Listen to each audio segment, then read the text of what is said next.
Journalist Prashant Kanodia was arrested by the Uttar Pradesh police on 18th August from his residence in Delhi in connection with the tweet. On 10th August, Sushil Tiwari shared a post saying Islamic studies should be replaced by Vedic studies in the UPSC syllabus. The FIR says this post was subsequently edited to state that OBC, SC, ST will not be allowed in the Ayodhya Ram temple. This edited photo was then tweeted by Kanodia on 16th August. The journalist had later deleted the tweet. The FIR notes that Prashant's tweet was objectionable and could have resulted in disturbing communal harmony, creating tension between different communities and hurting religious feelings, which can threaten law and order.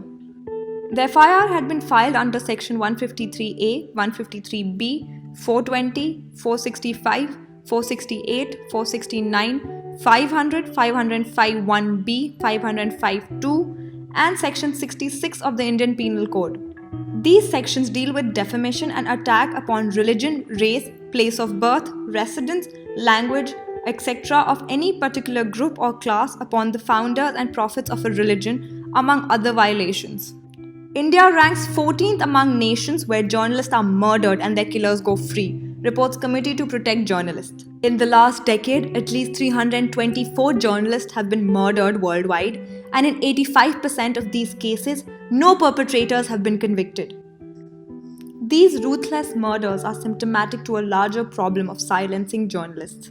In addition to outright murders, journalists are increasingly being attacked. According to the Hoots India's Freedom Report, Media Freedom and Freedom of Expression in 2017 report, 11 journalists were murdered, 46 were attacked, and 27 cases of police action were filed in 2017 in India alone.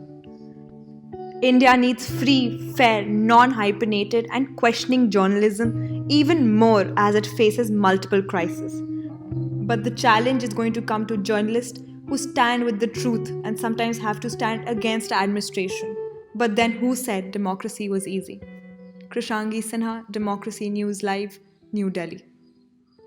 Way too many journalists have been arrested in India over the last few months, over the last few years. It is a worrying thing because police administration decides they don't like a certain journalist, they want to take action against the journalist, and then that is that. For different reasons. Some journalists have been arrested on their way to go cover a story. Other journalists have been arrested on other pretexts. There was one who was arrested around the idea of abetting suicide. A lot of decisions have been made, and a lot of challenges have been posed to journalism the way they never have been. Possibly the last time this happened was in the emergency posed in the 70s in India. Now, the present story we are looking at is Prashant Kanodia. Prashant retweeted an image. The image turned out to be fake news, or it was an image which was morphed. He realized it was morphed. He deleted the image, but he was arrested. Now, Prashant is not being arrested for the first time. A few months ago, he was arrested earlier as well because he had gone on and written something around, a social media post around the UP Deputy CM Ajay Singh Bisht. Uh, the challenge is that journalists find themselves in the line of fire constantly. They aren't able to do their jobs. But obviously, there are challenges around how fake media is handled. For example, the morphed image that he used, he looked at it and said, this possibly is true if somebody else has tweeted it. So he's not responsible for this image. But then they realized he'd retweeted it, and this was a good opportunity to throw him in jail. Last time when Prashant was arrested, the Supreme Court intervened. 5 days' time, he was released. But this is going on. What we are here to discuss today is how this is going to continue posing a challenge. Prashant, first tell me a bit about your arrest. This is the second time you've been arrested. Give me a sense of, do you think you've been wronged? I completely agree with your point. The way the UP government, specifically, I would say the Yogi Adityanath government, is treating the journalists, it's really preposterous. I think we are doing our job. Our duty is to question them. Our duty is to unveil the wrongdoings, whatever the government is doing. And now, if they are framing us under the various charges, definitely it puts pressure on not on us, I would say on the whole fraternity and definitely our family. And I was picked up on the 18th August, and this is the not first time. I would like to tell the viewers because the last year on 8 June 2019, I was arrested from my residence in Delhi, and I was released after the 5 day when Supreme Court intervened, and I was bailed out under the Article 32. Uh, and uh, and the next time I was arrested on 18 August, where I spent 80 days in jail for a deleted a tweet. Like I immediately realized the tweet, with the image I have used it. It's a mocked image, and the moment I realized, I deleted it. But they got an opportunity to put me in the jail, and this was 80 days. Corona, the situation was, I would say, it was pretty bad in jail, and I think this will not stop because this government is completely under the fascist rule, and they've been under the colonial obsession, and that is not coming. They are not ready to come out of the colonial obsession because the way I was treated, the way I was given third-degree torture in the police custody, I can't even Tell me what was explain it? that. I was given Explain electric shock. explain to Like, the can you you were given imagine like electric giving me an shocks. electric shock? Yeah, How did they give you I was electric given shocks? an Could you electric describe to shock. the viewers? Uh, uh, they actually brought some the iron, they put it in my ear, and they actually gave me shock for a couple of hours, and I fell unconscious. And apart from that, there were 12, 13 people in the torture room. All were hitting me with the baton, and I think being a political prisoner, or maybe uh, you're not supposed to be treated like that, and I was treated like I'm a hardcore criminal. uh, so I think it's a personal vendetta what Mr. Yogi Adityanath is pursuing, and I think this is pretty bad for the democracy. And one hand, we are talking that we are the one of the largest democracies in the world, and on another hand, our press freedom index goes on 141. So it's itself an international shame for India, and I think it's time to government to introspect and put a balance check what government is doing, how the laws are being misused to frame the political people, like opposition leaders, or maybe the voices which are raising question against government. So, first of all, for the viewers and for the administration, if you've given the journalists electric shocks, whoever was involved in it, you should be in jails. If the government of Uttar Pradesh and the government of India does not take action against those politicians or against those policemen, then it's straightforward. You are part of the criminal justice system, and this is no justice. This you're part of the criminal system. You are criminals, and you should be sitting in jail. Nobody should be allowed to be giving anybody an electric shock without proper permissions. I'm sure there is no place that allows you to give electric shocks. There could be lie detector machines. There could be, proper not letting somebody sleep to get the truth out. But in this case, it was a retweeted image which he deleted. I'm sorry if you're doing all of this, you are not part of the criminal system. You are a criminal yourself. So I think this is absolutely ridiculous that the UP police should have used some tactics like this to extract information out of him. He's a straightforward journalist. He's a young journalist. He's in his 20s. I remember Prashant, I was talking to him before this when he was a student. I'd gone in to interview, out of his school students to hire. So I'm sorry, if you're taking a 20-some-year-old and you're actually taking and putting them through this, you should be ashamed of calling yourself a democracy and a country. Very sorry to hear about this, Prashant. Tell me, do you recognize the people who did this to you? I recognize a couple of people. One was the SHO Anjani Pandey, and the second one was the Constable Rana. Apart from that, I don't know the names because they've removed their nameplate. And when the policemen came to arrest me at my place, there was no nameplate. They were into civil dress. There was only one policeman in uniform. The rest were in the civil dress with having arms in their hands. So I was arrested like I'm a terrorist, and the way I was treated, I really felt bad because if I realized my mistake, I deleted it. If my intention was to circulate that news, I would have not deleted it because so I have deleted it. And apart from that, the way I was abused in the police station, they used the caste slur. Uh, the oppression which I faced was a multi-layer. It was not a single oppression that I was beaten blue and black. I was given electric shock. I was uh, abused. I was given a caste slur. They abused my wife, and it's really a pretty shame about what Uttar Pradesh police been doing. I don't think they're the policemen. They are not less than goons. Yo, what was the caste slur they gave out? I come from a marginalized background. I come from a Dalit community, and the whole abuses, the idea, but like behind 12 from they took me into the custody. Uh, the night, I believe, at 11 o'clock. I was brought out of my cell at 2 o'clock, and I was beaten till 5 a.m. in the morning. And those 3 hours of torture was completely with my caste. They were abusing. They were not only abusing me. They were abusing the Constitution. They were abusing Dr. Ambedkar for creating equal society that everyone is getting right. Everyone is getting right to study.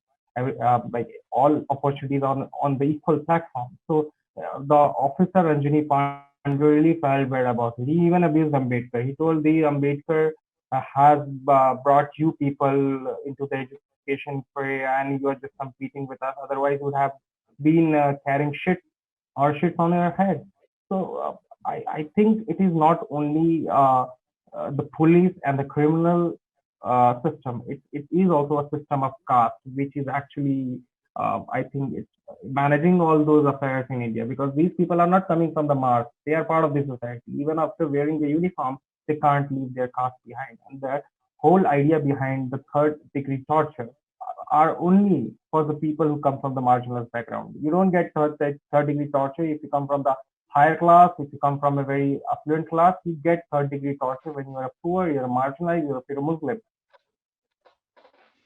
So, one of the challenges that has been seen in the last few years, again, is about this whole oppressed caste and the oppressing caste. Prashant used the word higher and lower caste, which we don't use anymore. We talk about one is the oppressed and the other one is the oppressor. And they've been oppressors and the oppressed now for centuries. Obviously, through India's new constitution, changes were made, but they've not been implemented on ground.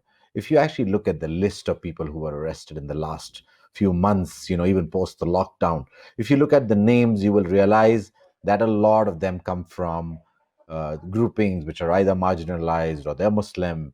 But it's not that none of the arrested come from the oppressing castes, as we want to call them. But at the same time, there are more number of cases which are happening around this idea. Now, if there is no possibility of way to prove that the SHO, I'm not so sure if Prashant has any recordings of it, but at the same time, I think the system must change from within. And first of all, if somebody used any third degree methods of actually interrogating a journalist when it was not really required, and it possibly is never required according to law, then the government must take action. Prashant, I'm going to go over to Umaid in Afghanistan. I'm going to go over to the Center for Protecting Journalists in the United States, where they're based. I want to talk to them. Before I go over to them, I want to get some of your, your final words. Is there a message you need to send to the UP government and to the government of India? I think you don't have to make any separate laws to protect journalists. Our constitution itself guarantees everything. And as far as concerned about this government, I don't know what will happen in the future, but I don't know how this government will react. But the the tweet I read 2 days back on International Press Day, where Amit Shah, Home Minister of India, tweeted that we, as India, as a democratic country, follow the freedom of press. Like we are keen to keep that intact, the freedom of expression, freedom of press, everything. But I think itself, it raises a question mark if you look at the rank. And I think it's time the Supreme Court, the judicial body, should interfere, because I don't think the government gonna interfere in this and make some changes. I would say in Maharashtra, if you look at in Maharashtra, there's a law where if a journalist is attacked, he can be booked under a separate charge. I think now it's different. You are not attacked by some land mafia. You are not attacked by some mining mafia. You are attacked directly by the government, and you don't know how to respond, because there is a clause in judicial process where you go. If you go Many people told me, even in the court, you should go Pakistan. Why should I go Pakistan? Why can't raise voice? My voice should be recognized everywhere. If I have to go somewhere, I'll go to the developing nation. Why I will go to the Pakistan? Pakistan is not the idealistic nation. So, so I think government need to understand whatever they are doing. It is bringing shame on international level. We have been brought under the scanner by several organizations which are working to protect journalists. We are the country which has the highest internet ban. I think on one hand, Modi ji is going everywhere and speaking that we are the largest democracy. On the other hand, we are suppressing voices. We are putting those students inside the jail. Their mistake is that just they are raising voice against the injustice which is happening. They are raising voice for the CANRC, which is a draconian law. They are raising voice against the UAPA, NSA, all the colonial obsession what this government has got. So I think it's high time. I would request Prime Minister Narendra Modi and other ministers, it's time to protect image of India. This is not the India what Nehru have imagined. This is really not. This is the India what Hitler might have imagined someday. So it's time to protect India and its constitution. No country can call itself a democracy if it treats journalists like Prashant, like criminals, the way no democracy should treat its journalists. If he's been given the third degree, he's been put through for retweeting a tweet which he deleted, then this is absolutely not the way to function as a democracy. Prashant, thank you for joining me and thank you for telling me what it was like. I know it has not been easy, but I can tell you, I can rest assure you that the rest of the journalists will stand with you as this fight will go on. Now I'm going to go over to Afghanistan, where Omid Shabani is a journalist, and he's been working there. He's a young journalist. He's going to tell us a bit about what happens on the ground. Omid, how safe are journalists in Afghanistan? Thanks, Red, for the question. First of all, I would like to start with my concern about the recent violence rate dramatically in Afghanistan, and it particularly targeted the Afghan journalists. As a matter of fact, Afghanistan is not safe for anyone, whatever to the journalists. And in 2018, Afghanistan was the deadliest country for journalists, according to Reporters Without Borders. And even in 2020, still Afghanistan is among the deadliest countries for journalists, and this shows that violence against journalists has not reduced for any reason. And the only thing really that concerns me about the journalists and our future is that the government fails to find out who are affiliated with these attacks. And the two recent attacks on two of the journalists in the last weeks shows that Afghan government fails to find out or prosecute anyone, and even no one claims responsibility for these attacks. And this shows that the government has no policy to protect or preserve the rights of journalists.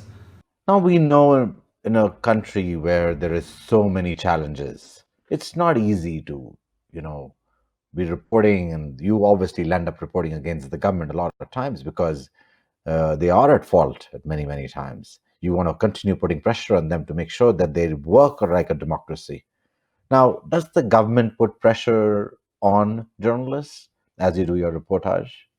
Well, right, I believe personally that the only brutal side of this Afghanistan war is shown to the journalists. Journalists are the only victims who are forgotten after their deaths. According to the Immunity Committee for Afghan Journalists, more than 133 journalists were killed in less than 2 decades of war in Afghanistan. And the only thing that concerns me, aside from being physically beaten by the government after urging and insisting to find out the truth, referring to their sources, is that the Afghan government, unlike any other layers of society of Afghanistan, pays no salary, pays nothing, even nothing of attention for the families of the journalists after their deaths. And this shows that Afghanistan is not safe for Afghan journalists. It shows that no one is ready to protect their rights and no one is to step foot for defending their rights. Now let's go over to Alia Iftikhar. She's a senior research fellow at the Committee to Protect Journalists. Alia, thank you for joining me. I know you're in a different time zone. It's not an easy time to be, logging in and doing this interview with us. Alia, can you shed a little light on the state of South Asian region with regards to freedom of speech and the safety of journalists? Thank you so much for having me, Rohit. Unfortunately, press freedom is under threat around the world as well as in South Asia. The Committee to Protect Journalists frequently documents the number of journalists who have been killed or imprisoned in retaliation for their reporting. In recent years, we've also noticed a trend in leaders around the world attacking the press that has contributed to this downward trend in press freedom. In countries like Afghanistan, journalists continue to report in very dangerous and difficult environments where they're frequently at risk for their lives just for conducting their day-to-day work. In other countries across South Asia, we have seen a trend in new methods of censorship or silencing tactics.